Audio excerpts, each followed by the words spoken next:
Did you yell America when you hit the accelerator? Oh, no. No. And now, your favorite two blue-collar nobodies to give you their quiet perspective, Star-Lord and Joey. You can't handle the truth! Alrighty, welcome back, YouTubers, to The Quiet Perspective. I'm your host, Star-Lord, along with my co-host, Joey. What's up, everybody? So today is going to be a serious show, one that I'm deeply personally impassioned with because of recent events here in Afghanistan. Everybody can see what's going on. The United States has withdrawn from Afghanistan rather hastily, and there's an attack Thursday, which would be August 26th, in which we lost 13 troops, United States troops, 11 Marines, 1 sailor, and 1 soldier. It's disheartening.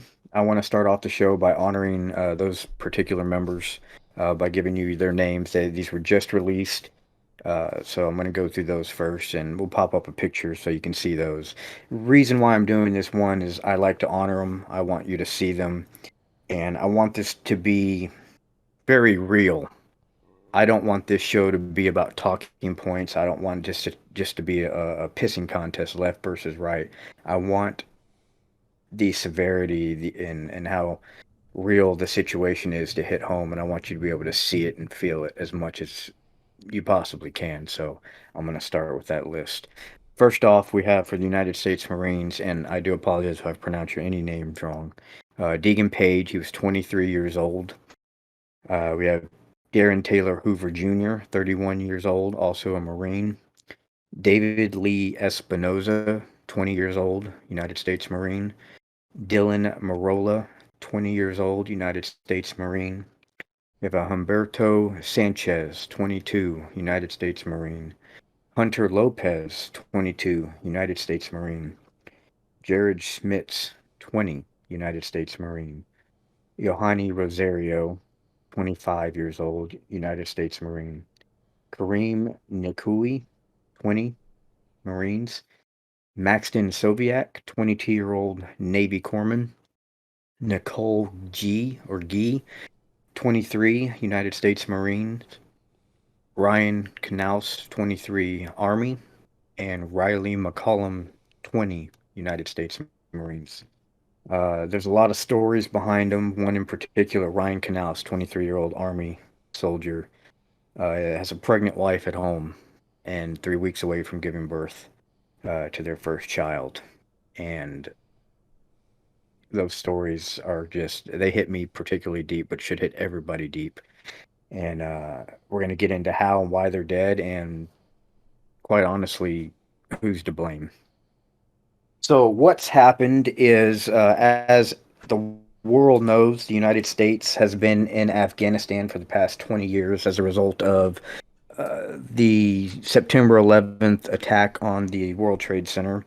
Our response was to go into Iraq, go into Afghanistan, start taking out terrorist groups and cells, bad guys. And we've been there for 20 years. What has prompted the latest attack to where all these individuals were killed was a hasty withdrawal from Afghanistan. Withdrawals are not uncommon. They happen all the time. We pull out of an area after combat, after police action, after humanitarian efforts. And President Biden, our current president, has given himself, given the Taliban an August 31st deadline, saying we are going to be out of your country by August 31st. And for whatever reason, the strategic planning, the logistics of it has been so botched up that it has been disorganized. Everything's a rush job, and resulted into the deaths of these 13 service members. So we're going to get into that. Yeah, and Joey, just a little note that begin? there hasn't been a death over there in Afghanistan in what, over a year? Year and a half. A year for any of our soldiers, airmen, Marines. There hasn't been any military deaths over there in a year and a half. And all of a sudden, 13. and it didn't have to happen. Absolutely not. So I guess let's start with the talking points. Why are we leaving? Everybody's saying, well, we can't fight a forever war. We can't be there forever. I think that's a fair thing to say, wouldn't you say, Joey? I mean, we can't fight a war forever, indefinitely. Right. And like I've said before, I think this has turned into a deal somewhat similar to Vietnam. The new war off after, a year or two. We've been over there for 20. People at home want their military family back. In other words, right after 9/11, everybody was ready for our military to go over there and get some, and get some revenge and, stop these people. But like I said, the new wears off after a while, and the will for our government to actually do what we have to do to finish and win a war kind of wanes over time. So we get bogged down, and then it starts turning into what that people call a forever war. Mm-hmm. So my big thing with the terminology forever war and basically saying we can't stay over there forever, I think there's a misrepresentation or a common misheld conception of this quote unquote forever war. Yes, we were actually over there in active combat for a long time, actual war fighting, kicking doors in for a long time. But that's not where we've actually been for the past year and a half or so. It's more of just an occupation force. It's no longer a combat force, more of a police action. We essentially stabilized the region. We took over Afghanistan for the Afghanistan government. We helped them beat back the Taliban as much as they could. And it's basically turned into a humanitarian mission. It wasn't no longer war. It was just, like I said, occupation. We were bringing in food, jobs, helping build their military. We were building schools for disadvantaged children, for special needs children, helping build their infrastructure, everything like that. So when I hear people say we can't stay there forever, I agree, we can't stay there and fight forever. But what we're doing at this point is the same thing we did after World War II. We're still in Germany. We're still in Italy. We've got bases all over the world, and that's where we are with this. So bringing our troops home, yeah, bring home our combat troops, but I see it no problem with having an indefinite show of force in the region. I think that's actually essential and a strategic position we don't want to give up. We need to stay in Afghanistan. I think us being there, as long as we has kept terrorism at bay for the most part, as far as large-scale attacks on the U.S. and our allies.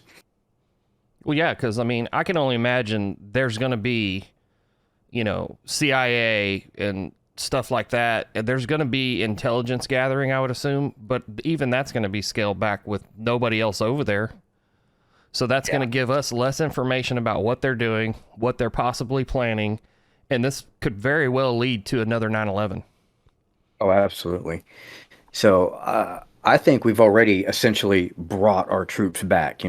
I think people don't realize what we're actually doing over there anymore. So, and I think that's a lack of transparency or communication from the government, regardless of the administration.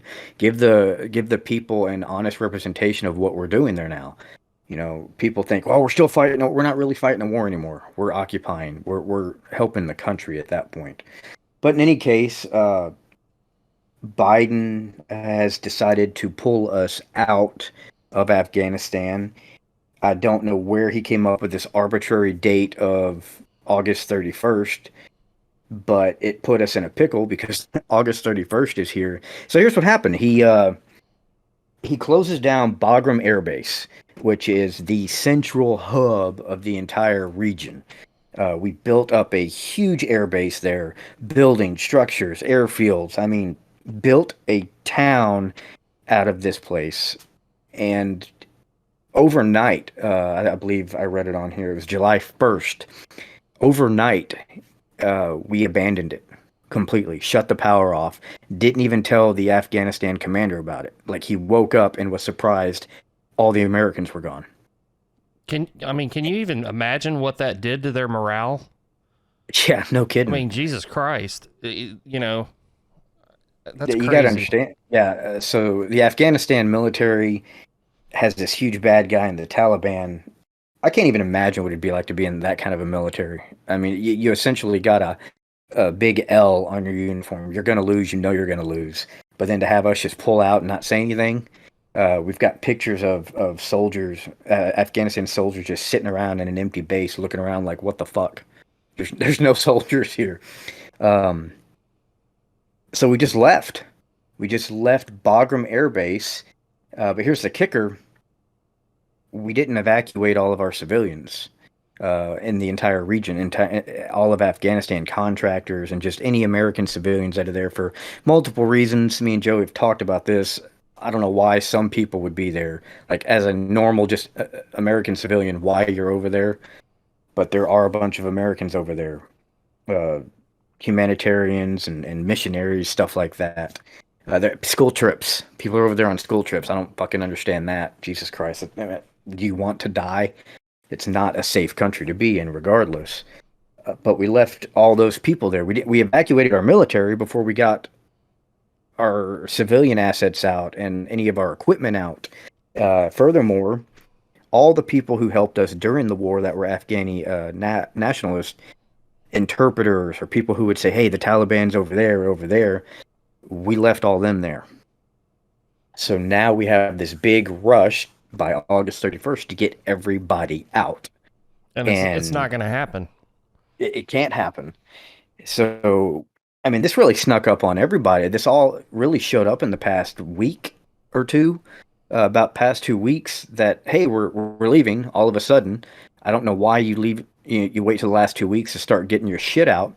But we started seeing these images come across the news broadcast, CNN, Fox, and everything, of these C-17s leaving this airfield in Kabul, Afghanistan, and droves of Afghanistani people holding on to the side of the plane while it's trying to take off. I think everybody saw the video, or at least heard of it. The video that was taken of it ended up, they found out it was a kid, was on the landing gear and fell off of it like 1,000 feet.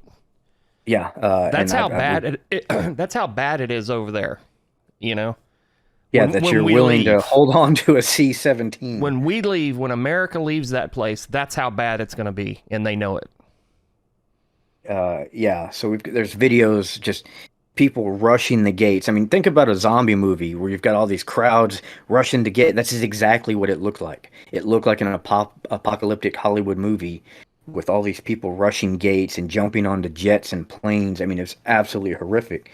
Yeah, there's videos of people flying off of the jets while they're taking off. There's a picture. We've got a picture of it. It's not too graphic, but you can see when the plane landed, there's a guy stuck in the landing gear. At least half of him is. Yeah, crushed. So that's the severity of what's going on there. My big question is, why the fuck are we evacuating like this? Why did we not get all these people out that needed to get out, who we were going to get out anyway? Why didn't we get them out first? Whose fault is that? Well, I mean, you know whose fault it is, or you know who should get the blame. Let me ask you this. If this happened 2 years ago, who would have got the blame?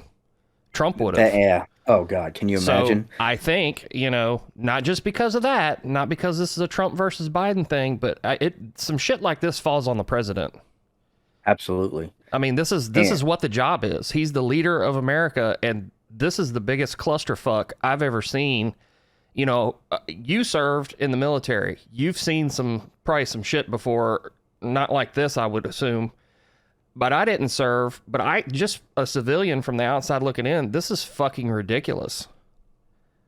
This is like, yeah. I work for the power company, and when big hurricanes and shit hit, we go assist other utilities, in other states or whatever. This would be like us going to one of those places and then just leaving our trucks and half of our guys there, and just in the middle of the night, half of us just get up and get on planes and fly back home and don't tell them nothing.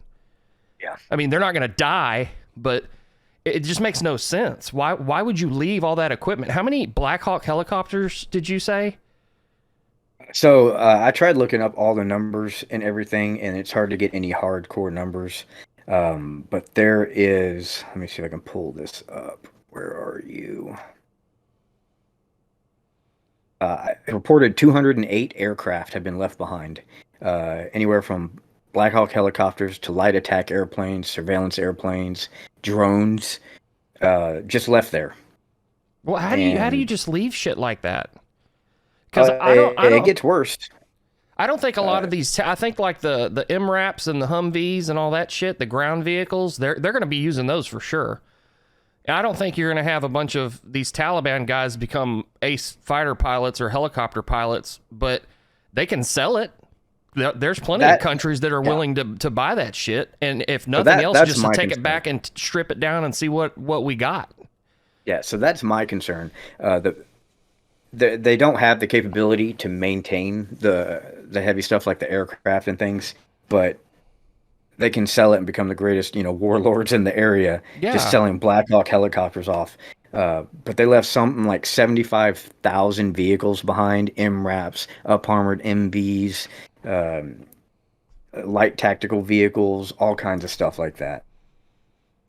And then weapons, Jesus Christ. The pictures that are coming out of just droves and droves of weapons caches just laying around. 350,000 rifles and grenade launchers. Howitzer artillery has been left behind. And our fucking government has the balls to tell us we should not be allowed to own AR-15s. Come on, man. My God. They essentially just rearmed the Taliban. So here's what happened. Biden came out. He said it. I wish I could bring it up, the quote. He said, "We're leaving. There's a great Afghanistan military there. The Taliban's not going to take over." So he even got asked a question. I think it was the Fox reporter. Is it inevitable that the Taliban's going to take over? Nope, not going to happen. It took 11 fucking days for the Taliban to take over the entire country. Well, yeah. The government officials up and left. The army laid down their arms. And they took over the entire country. Because they know the Taliban's fucking crazy. They know it's not going to take any huge effort to find out exactly who is serving in their military. They will kill their families. They will kill them. They know what's coming. So not only are they laying down their arms, some of them are running and trying to get out of the country, but there's probably a good number of them that are just walking across the line and joining them too. Oh, absolutely. For fear of retribution. Mm-hmm. Yeah, this has been... So the situation we're in led to the soldiers' deaths is they took over the whole country. We evacuated Bagram Air Base, which was a secure place. That was our air base. Perimeters set up, Texas barriers, concrete barriers, serpentine wire, everything. And we abandoned that and then decided to evacuate whoever was left out of Kabul, out of a municipal airport that's in the middle of a town.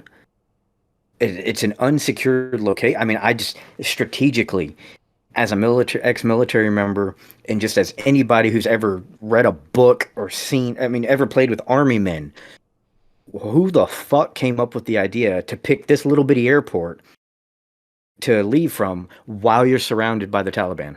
None of it makes any sense at all.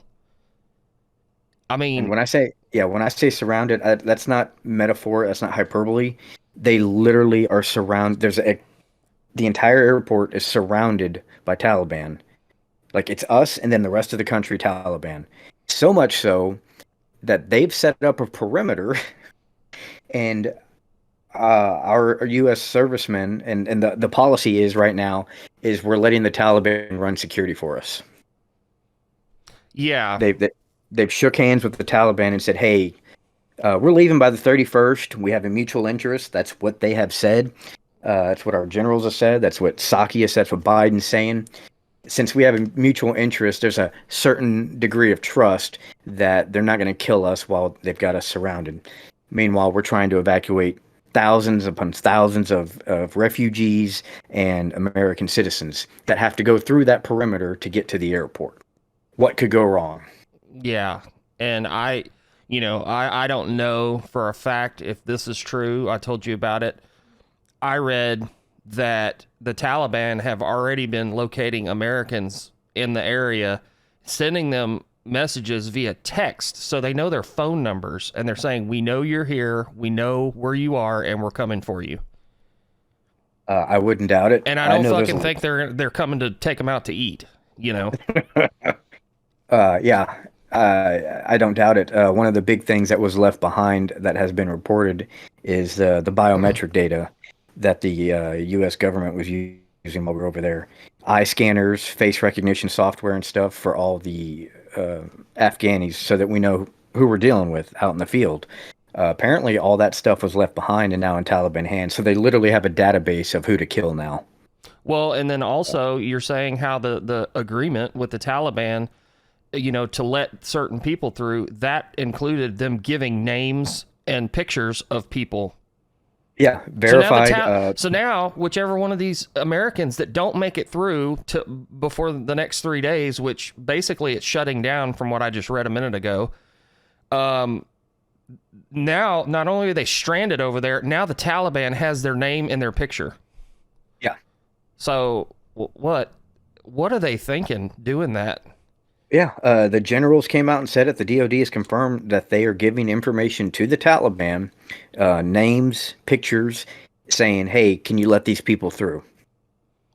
All based on that mutual trust and mutual interest of y'all want us to fuck out and we're getting the fuck out. So... And what do you think's going to happen in 3 days on the 31st? What do you think's going to happen? That's my big thing. And I hope I'm wrong. I pray I'm wrong. I truly believe as soon as August 31st, as soon as that deadline's up, Taliban's going to go ape shit on anybody they can. I'm talking any Americans that are still there. They're going to start beheading people and sending pictures out to everybody in the world. And as soon as it happens. I wonder how many of those people that happens to are going to be names and pictures that were passed out to them by our people. Yeah. So, as we all know, or at least suspect, we're a conspiracy theorist. The media pushes the liberal agenda hard. They back Biden hard, the Democratic Party hard. They don't like to make him look bad. They don't report things that make him look bad. They slant everything to make, you know what I mean? They spin everything. There are reports coming out in other countries, smaller news agencies, that there are people being kidnapped at the checkpoints, the Taliban checkpoints. People are already being murdered out in the streets. I've acquired some video that we took screenshots from, just bodies lying in the street. People are being murdered over there, and it's not being reported by the major news agencies. No. The situation is bad, and we don't even know how bad it is. One of the things we did for that country, we helped liberate women's rights. Women were allowed to get driver's license, jobs, educations over the past 20 years. Women have become judges over there. One of the big things that came out is there's about 208 women judges that are now in hiding, and they're systematically being assassinated, hunted down, and killed. And that is confirmed. One judge had been blinded. So this is the legacy we're leaving behind with this botched evacuation. We didn't take care of... We're leaving the country off worse than when we got there, because they've got more control now. We've rearmed them. What we left behind, I'm going to post pictures of it. Mine-resistant vehicles, armored personnel carriers. We've got pictures of the Taliban wearing our uniforms, our helmets, our Kevlar, our weapons, everything. We armed this terrorist organization, not with just a few weapons. We armed them with more weapons and more equipment than a lot of countries have. Oh yeah, no doubt. We just stabilized an entire terrorist country. It's just like, what was it, back in the 80s, I think, whenever Russia tried to invade Afghanistan? Yes. Well, why the fuck does everybody think that they have AKs and RPGs all the time? The same shit happened with Russia. When they kicked them out of the country, when they pushed them out, they abandoned all kinds of weapons. That's why they all have AKs. And I mean, they buy them too. But I mean, a shitload of weapons, Russian weapons, were left behind. And guess what? That's what they were fighting and killing our soldiers with since we've been over there. Yep. So what led to the bombing? So since we're entrusting the Taliban to secure the airport perimeter, apparently ISIS-K, another terrorist organization, got through their perimeter. Taliban let them through, or they got through the checkpoint, and they suicide bombed and killed hundreds of Afghanis, and they killed our 13 servicemen.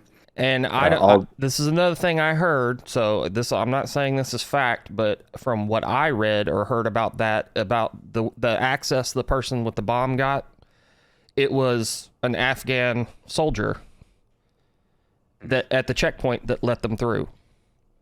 Like, knowing what was going on is the way I read it. But like I said, it doesn't surprise me. I wasn't there. I don't know, but that's what you get over there. So here's what I don't like is essentially Biden has bent us over a barrel. We have no choice but to let the Taliban run security. We have no choice.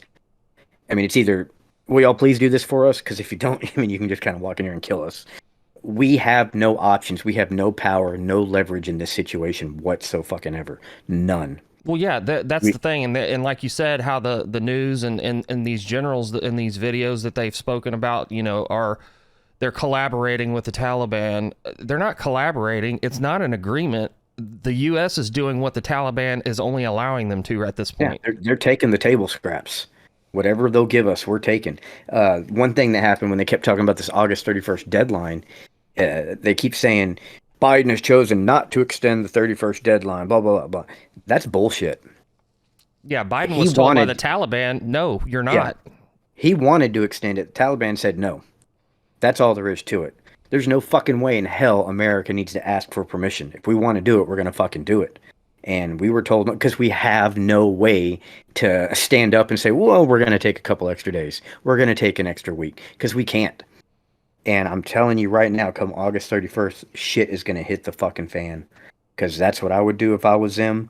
I'm afraid that they've already got kidnapped hundreds of Americans, and they're just waiting for the 31st to just start unleashing hell, killing them, holding them from ransom, all kinds of stuff. Well, I mean, what do you think they're going to do? If it makes too much sense to do that, because then they fulfilled their side of the agreement up till the 31st, and then it's just going to be business as usual. That's what they normally do anyway. Yeah. They're not going to let them go. They're already preventing them from leaving. I mean, this is fucking disgusting. It really is disgusting by every measure of the word. It is grossly disgusting, not thought out, and they keep defending it. The White House during press is defending this decision, saying we got to get out. We don't even have to argue that. Okay, let's say we got to get out. There's a way to get out strategically without fucking everybody over and without having the Taliban run security for us. It's being blasted by anybody with any common sense, but it's not being blasted in the media or anything, at least not here in the States.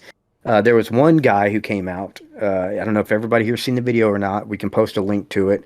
Marine Lieutenant Colonel Stuart Scheller, active duty Marine Lieutenant Colonel, came out blasting his superiors over this botched withdrawal. And in his video, he says, I'll put my rank on the line right now, which he did, by the way. We'll go into that. Saying, you guys need to take accountability for this. Y'all need to step up and do something about it. Calling him out. He has since been relieved of duty because he broke several protocols and policies and the Uniform Code of Military Justice by giving his little speech on social media like that. But he's not wrong. Yeah. Not wrong one bit. Well, he did what the Biden administration and all these military higher-ups aren't doing. He took a stand for the right thing. And he's paying for it, but he doesn't care because it's the right thing. That's how bad it's gotten. It's this a light colonel, that's a lieutenant colonel. So he's down low in the ranks as far as officers can be, as far as command structure. And he's having to go out there and say, we need to fix this. Something's not right here. And it's not just him, though. I mean, here in the media, you don't see it. You don't see it on CNN. You don't really even see it you see it a little bit on Fox. But it's not being reported. Even the UK is pissed off at us right now. The UK Parliament has held Biden in contempt for his withdrawal, and I have not seen that on any news agency over here at all. Well, and you're not going to. Can't show any failure. Can't show any any fuck ups that Biden's done. But can you just imagine if Trump would have done this? Holy my God. shit. They impeached All right, him. They started impeachment on him over a fucking phone call. Yeah, let's talk about that. 13 dead servicemen. Botched. I mean, what do you think Democrats would have said if we gave them 208 Blackhawks to the Afghanistan people in a withdrawal? Yeah. I mean, and even one Afghanistan person was killed. What they would be up in arms. Oh yeah. But they're silent. They're defending it.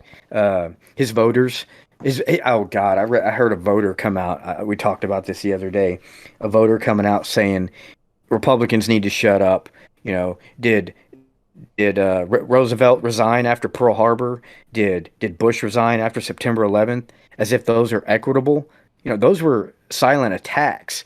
This is a choice and a botched mission that he needs to be held accountable for. They're actually defending Biden's actions on this. And I'm sorry, he said it. I'm saying it. The buck stops with him. He's the commander in chief. He gets the final say so on how shit gets done. Yeah. You can't give Obama credit for killing bin Laden and not make Biden responsible for this fuck up. You can't have it, you can't have it both ways. Just like when a quarterback on a football team, wins, he's the hero, but when he loses, he's the fucking, he fucked up. And so that's the way it is. Yeah, the only calls of any impeachment or anything, of course, it's being done by the Republican side. Ralph Norman, South Carolina senator, introduced his article of impeachment. But that's not going to go anywhere because we don't have the House or Senate. And I'm sorry, I got to say, and I beg, but it's not going to happen. When are we going to stop playing political football with people's fucking lives? And that's what pisses me off. There's so many serious situations that we're doing this with. The border and this isn't left versus right. This is right versus wrong. Well, and what's going on right now is wrong. And the way we're pulling out of Afghanistan, alienating ourselves from fucking the British military, those are the biggest allies we've got, and they're fucking pissed. Yeah, I mean, so this is going to end up being everybody against us, is what it's going to be. So we fucked over the region. We fucked over other countries. We left their assets behind and everything too. They relied on us to keep strong. But British Parliament came out against Biden. They unloaded on him, saying Biden may have condemned the world to Chinese domination in future, and they very well may have. Or he could have just, given the reins to terrorists to just amass large-scale attacks in that entire region, all over the world. I mean, at the very least, we can't go back in there and take Afghanistan was bloody as it was, fighting goat herders. Now we're fighting goat herders with MRAPs and our weaponry. One of the big things that they were actually talking about was their ability to fight at night now. We left like 16,000 night vision goggles out there and things like that. Is a real game changer. That was something we rely on, is our technological advancement over them to be able to fight at night and stuff like that. Now we no longer have that. Now they have that along with howitzer defense artillery and saws, and machine guns, everything at their disposal. Everything we have to now fight. Yeah. I mean, the pictures that are coming through, just droves of lines of Humvees that we gave them, for Christ's sakes. Maybe we can get on eBay and buy a few of them back. Yeah. Fucking disgusting. So, I mean, it's just a big botch thing. Hell, I found this funny. I think it's bad when you have Hollywood even coming out and saying shit bad about Biden. Angelina Jolie came out and blasted him saying, we spent too much blood and time over there for you to fuck this up, essentially. Not that I give two shits about what she says, but when the Hollywood loonies are going against you, you're fucking something up. Oh, yeah. Because it's hard to get anybody on the left to say anything bad about anybody on the left. And this has just been a whole botched up fucking situation. And it's disgusting. Yeah. It is absolutely disgusting. And it's going to get worse. The 31st is closely approaching. I think we're going to see some real shit shows at that point. And I don't know, man. I don't. I think to me the answer was easy. You evacuate all your civilians. You get your interpreters out, all the people who helped you. You get them out through Bagram, and then you start scaling back from the outside of the country towards the inside, towards Bagram. You know what I mean? Yeah. Start going towards the epicenter, which would be Bagram, get everybody out, and leave. But we did it backwards. We left Bagram and then started telling people to come in.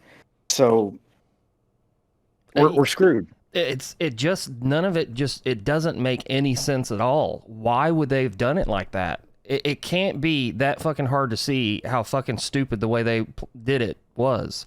How could they not see how bad it was going to be? I mean, you can't even, a conspiracy theorist. I'm not a conspiracy theorist, but I can't even make up some conspiracy that would make this make sense. There's just no reason for it.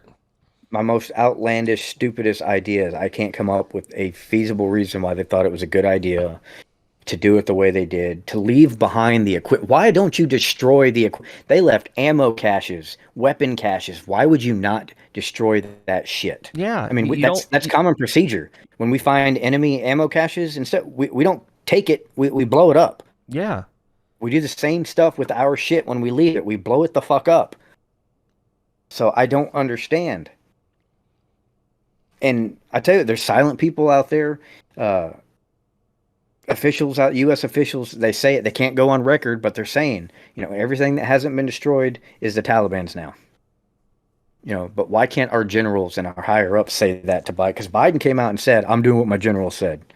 What fucking dumbass general didn't play Risk as a fucking kid and couldn't figure out how to fucking do a proper withdrawal? I don't understand this. Yeah. A 5-year-old playing Battleship could have come up with a better goddamn strategy than this withdrawal. Yeah. I mean, and this is like, in addition to screwing over our allies, other countries, it makes us look like shit. It makes us look like we don't know what we're doing. How are we supposed to be the beacon to the rest of the world that we're supposed to be, and then we do this shit? Yeah. We have definitely... we do not sit at a position of power right now. And let's speak about that for a second. So after the attack, it took Biden 8 hours to get in front of a camera to address the nation. Well, I'm surprised he didn't wait a week and say, well, that was 4 or 5 days ago, like he's already done with, Oh, God, yeah. Yeah, he actually said that. He actually said that about the people falling off the planes. Yeah. Somebody asked him a question about, well, that was 4 or 5 days ago. That was his answer. Like, so now it didn't happen, or it doesn't matter. Yeah. But it took him 8 hours to get in front of a camera to address the nation. And when he did, I watched the entire speech. It was hard to watch. It was like watching a guy trying to fall asleep. He sounded out of breath every word. He sounded incoherent. And it was embarrassing. And other countries watch this. They see this shit. It makes us look bad. But it was terrible. And then there was a point where he kind of cowered down. The body language of that imagery right there is disturbing to me. Regardless of the reason why he did it, it was not, they always said Trump wasn't president. You show me one fucking presidential thing that Biden's done. I'm sick of the hypocrisy. Fucking call shit for what it is. This man is not leading the free world. No. At least not in a good direction. And that, a lot of it from Trump was, it's just him being him. Political people would call it posturing, but he looked strong to other world leaders. They were worried about Trump. They're not fucking worried about Biden. And when they're not worried about your president, they're not fucking worried about that country. Yeah. And that's not a good thing. We want Call him a bully all you fucking want. Yeah. I'd like a bully right now. Yeah. I mean, I don't know. Something else that's not being reported here, you have to try really hard to look it up, but other countries are talking shit about us bad. There's this Australian news anchor. He's been coming out on their Australian newscast, straight up calling Biden incoherent and embarrassment to the free world. That's a quote.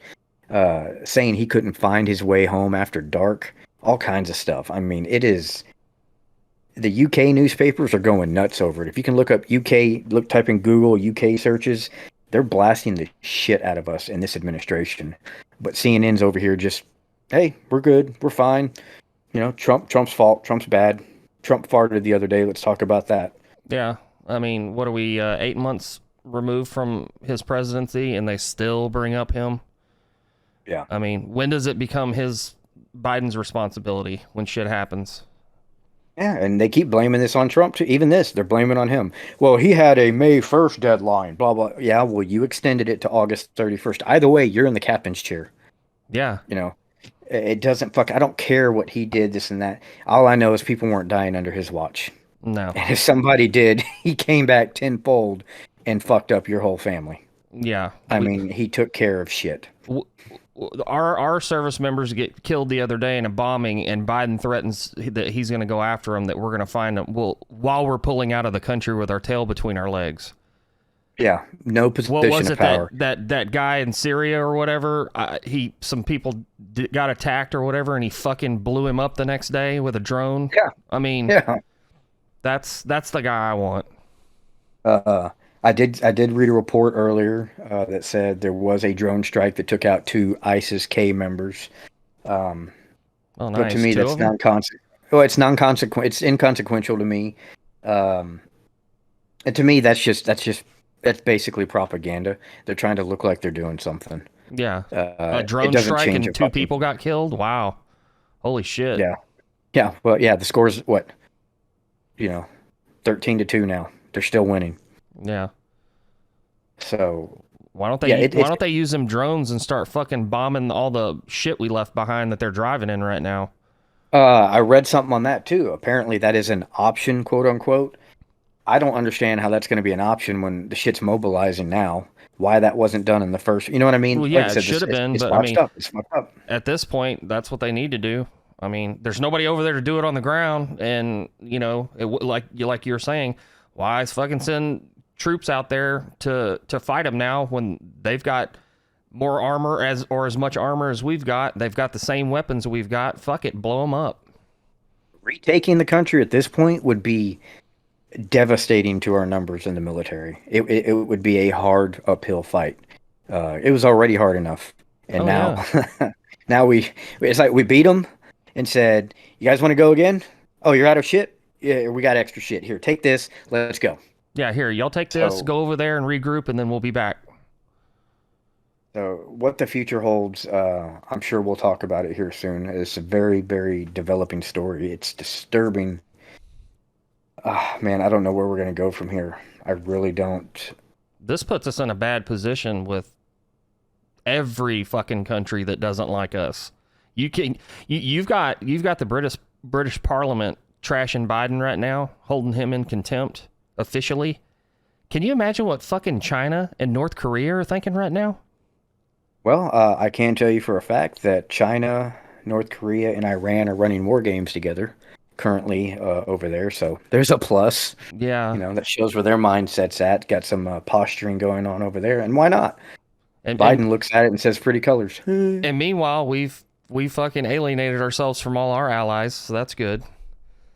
Yeah, we've pissed our allies off big time. I think you're going to see a lot more caution when it comes to cooperation and coalition forces, because we dropped the ball on this so bad.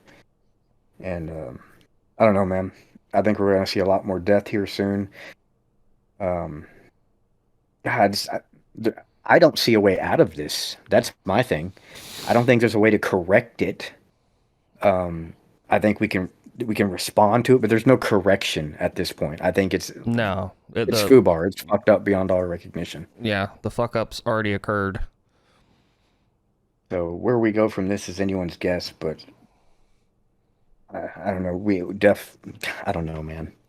I'm dumbfounded, disgusted. I truly am heartbroken over what's going on right now. I know there's a lot of service members out there who were in Afghanistan, who fought. A lot of people are taking this hard. I was never in Afghanistan. That wasn't my theater. But I'm taking it quasi. I mean, it hits me in the heart. I shed some tears over it. I'm not gonna lie. it makes me feel funny inside what's going on. And I wasn't even in Afghanistan.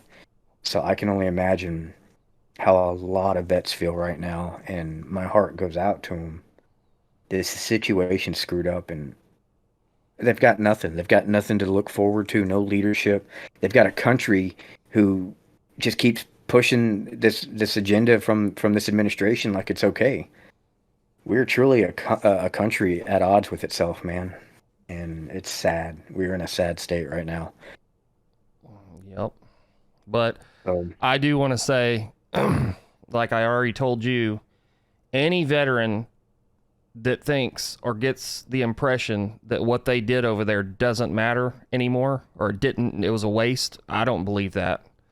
I think everybody that went over there and served, they did what they did.